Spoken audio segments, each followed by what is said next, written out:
আচ্ছা, মহাবিশ্বের সবচেয়ে শক্তিশালী আর রহস্যময় ঘটনাগুলো নিয়ে যদি জানতে ইচ্ছে করে তাহলে আজকের এই আলোচনাটা একদম ঠিক জায়গা। নামটা শুনলে একটু খটকা লাগতে পারে, কসমিক রে বা মহাজাগতিক রশ্মি।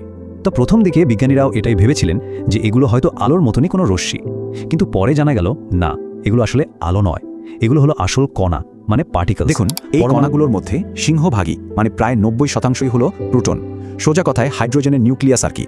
বাকি 9% হলো হিলিয়াম নিউক্লিয়াস, আর একেবারে সামান্য 1% হলো আরও ভারী মৌল। মানে ব্যাপারটা কি দাঁড়াচ্ছে, এগুলো হলো পরমাণুর সেই কেন্দ্র যেখান থেকে ইলেকট্রনগুলো ছিটকে বেরিয়ে গেছে, আর তারপর মহাবিশ্বের কোনো এক বিশাল শক্তি এদেরকে প্রায় আলোর গতিতে ছুড়ে দিয়েছে। আচ্ছা, এই পর্যন্ত তো গেল কণাগুলো কি, কিন্তু আসল মজাটা শুরু হয় যখন এই পার্টিকেলগুলো কোটি কোটি বছর ধরে পথ চলার পর অবশেষে আমাদের পৃথিবীর বায়ুমণ্ডলে এসে ধাক্কা মারে। তখন কি হয় চলুন দেখি। এই পুরো ব্যাপারটা কসমিক রে বায়ুমণ্ডলের অনেক উঁচুতে একটা পরমাণুর নিউক্লিয়াসকে গিয়ে দিল এক ধাক্কা। ব্যাস, সঙ্গে সঙ্গে পায়নের মতো একদম নতুন আনস্টেবল কিছু কণার জন্ম হলো, আর তারপর তো শুরু হয়ে গেল একটা চেইন রিয়াকশন। এই নতুন কণাগুলো ভাঙে, অন্য কণাকে ধাক্কা মারে, আর তা থেকে আরও নতুন কণা তৈরি হয়। এভাবেই পুরো আকাশে মাইলের পর মাইল জুড়ে একটা কণার ঝড় ছড়িয়ে পড়ে। বিজ্ঞানীরা একে বলেন এয়ার শাওয়ার। তো এই যে বিশাল এয়ার শাওয়ার বা কণার ঝড়, এর শেষটা কোথায়? এর সব কণা কিন্তু মাটিতে পৌঁছায় না, কিন্তু কিছু কণা, বিশেষ করে মিয়ন, এতটাই শক্তিশালী যে ওরা পুরো বায়ুমণ্ডল ভেদ করে আমাদের কাছে চলে আসে। তার মানে আমরা সবাই কিন্তু সারাক্ষণ এই সেকেন্ডারি পার্টিকেলের বৃষ্টিতে ভিজছি। কিন্তু মূল প্রশ্নটা হলো, এই কণাগুলো আসছে কোথা থেকে, আর এদের মধ্যে এত অসম্ভব শক্তি বা আসছে কিভাবে? আসলে কণার শক্তি দেখেই বোঝা যায় তার উৎস কোথায় হতে পারে।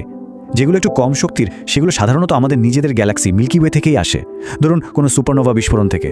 কিন্তু যেগুলোর শক্তি অমচম বেশি, যেগুলো নিয়ে আসল রহস্য, সেগুলো আসে অনেক দূর থেকে, অন্য কোনো গ্যালাক্সির কোনো ভয়ঙ্কর ঘটনা থেকে। এই সংখ্যাটা দেখুন, 3.2 × 10⁻20 ইলেকট্রন ভোল্ট। এটা হলো এখন পর্যন্ত খুঁজে পাওয়া সবচেয়ে শক্তিশালী কসমিক রের শক্তি। এর শক্তি এতটাই অবিশ্বাস্য ছিল যে বিজ্ঞানীরা এর নামই দিয়েছিলেন ও মাই গড পার্টিকেল। ব্যাপারটা সহজে বোঝার জন্য এই তুলনাটা দেখুন। একটা ছোট্ট পরমাণুর চেয়েও ছোট কণার মধ্যে ঠিক কতটা শক্তি ছিল জানেন? ঘন্টায় প্রায় 60 মাইল বেগে ছুটে আসা একটা বেসবলের সমান। ভাবা যায় একটা অদৃশ্য কণার মধ্যে এত শক্তি। আচ্ছা, আর এই কণাগুলো কি শুধুই মহাকাশের কোনো রহস্য? একদমই না। চলুন এবার দেখি এই অদৃশ্য কণার বৃষ্টি কিভাবে আমাদের প্রযুক্তি, ইতিহাস, এমনকি আমাদের স্বাস্থ্যের উপর সরাসরি প্রভাব ফেলে। যেমন ধরুন রেডিও কার্বন ডেটিংয়ের গল্পটা। প্রত্নতাত্ত্বিকরা কিভাবে হাজার হাজার বছরের পুরনো জিনিসের বয়স বের করেন, এর পেছনেও আছে এই কসমিক রে। দেখো, এই কণাগুলোর একটা আধুনিক সুপার পাওয়ারও আছে। কসমিক রে থেকে তৈরি হওয়া যে মিওন কণাগুলো মাটিতে পৌঁছায়, সেগুলো ব্যবহার করে বিজ্ঞানীরা এমন সব জায়গার ভেতর দেখতে পান যেখানে এক্সরেও পৌঁছাতে পারে না।